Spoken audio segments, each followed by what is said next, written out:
साथियों, नमस्कार। मैं आपका कानूनी सलाहकार अशोक अरोड़ा, एडवोकेट, पाली।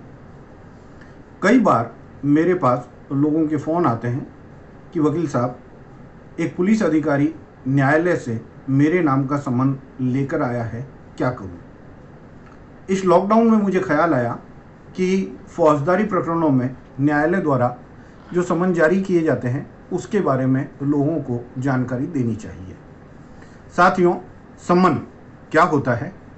जब किसी मुकदमे में कोई न्यायालय किसी व्यक्ति की उपस्थिति अपने सामने चाहता है तो उसके लिए वह एक आदेशिका जारी करता है। उसी आदेशिका का एक रूप है समन, जिसे आप अपनी सामान्य भाषा में सूचना समझ सकते हैं। समन क्या होता है? समन हमेशा न्यायालय द्वारा 2 प्रतियों में जारी किया जाता है। समन हमेशा लिखित में होता है। समन पर न्यायाधीश के या अधिकृत अधिकारी के हस्ताक्षर होते हैं और उस पर न्यायालय की सील लगी हुई होती है। उस समन में आपका पूरा विवरण दर्ज होगा, न्यायालय का नाम दर्ज होगा, मुकदमे का नाम दर्ज होगा, मुकदमे का नंबर दर्ज होगा, मुकदमे का प्रकार दर्ज होगा, किस तारीख को आपको न्यायालय में उपस्थित होना है यह दर्ज होगा और किस समय आपको न्यायालय में उपस्थित होना है यह दर्ज होगा, और उसके साथ ही साथ आपको न्यायालय में क्यों उपस्थित होना है यह भी उसमें दर्ज होगा। वह समन लेकर जब पुलिस अधिकारी आपके पास आता है तो वह उन 2 प्रतियों में से एक प्रति आपको देता है और दूसरी प्रति पर आपके हस्ताक्षर ले लेता है। यदि आप उपस्थित नहीं होंगे तो आपके परिवार के आपके साथ रहने वाले किसी वयस्क पुरुष सदस्य को आपके लिए उस समन की एक कॉपी देगा और दूसरी कॉपी पर उसके हस्ताक्षर करवाएगा। यदि इन दोनों तरीकों से भी समन की तामील संभव नहीं है तो वह उस समन की एक कॉपी को आपके घर पर चिपका देगा। अब उस समन की कॉपी आपके हाथ में है। आप उस समन को देख सकते हैं, पढ़ सकते हैं, समझ सकते हैं।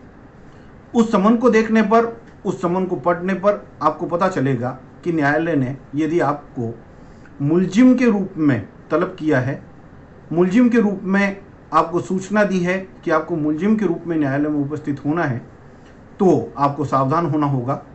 आपको अपने वकील साहब की मदद लेनी होगी और निश्चित तारीख पर, निश्चित समय पर उस न्यायालय में उपस्थित होकर अपनी जमानत करवानी होगी।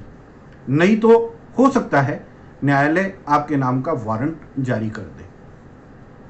उस समन को देखने पर आपको पता चलता है कि न्यायालय ने आपको एफआईआर करता परिवादी के रूप में समन किया है, बुलाया है, तो आपको याद करना होगा कि आपने किसी व्यक्ति के विरुद्ध कोई पुलिस थाने में एक एफआईआर दर्ज करवाई थी और पुलिस ने अनुसंधान करने के बाद ये पाया है कि आपने जो अपराध होना और घटित होना बताया था वैसा कोई अपराध पुलिस की नज़र में घटित नहीं हुआ है और पुलिस ने एफआईआर दे दी है।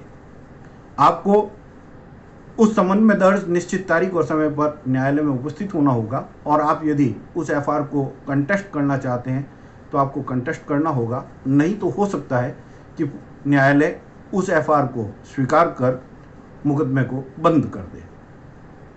उस समन को देखने पर आपको ज्ञात होगा कि न्यायालय ने आपको गवाही के रूप में बुलाया है, तो आपको याद करना होगा कि आपने किसी फौजदारी केस में पुलिस के समक्ष कोई गवाही दी थी। जो गवाही आपने पुलिस को दी थी वही गवाही आपको न्यायालय में जाकर निश्चित दिनांक को निश्चित समय पर न्यायालय में देनी है।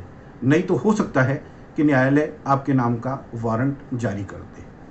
इसलिए साथियों, भविष्य में अगर न्यायालय से आपके नाम का कोई समन जारी हो और कोई पुलिस अधिकारी वह समन लेकर आपके वहाँ आए तो घबराने की ज़रूरत नहीं है।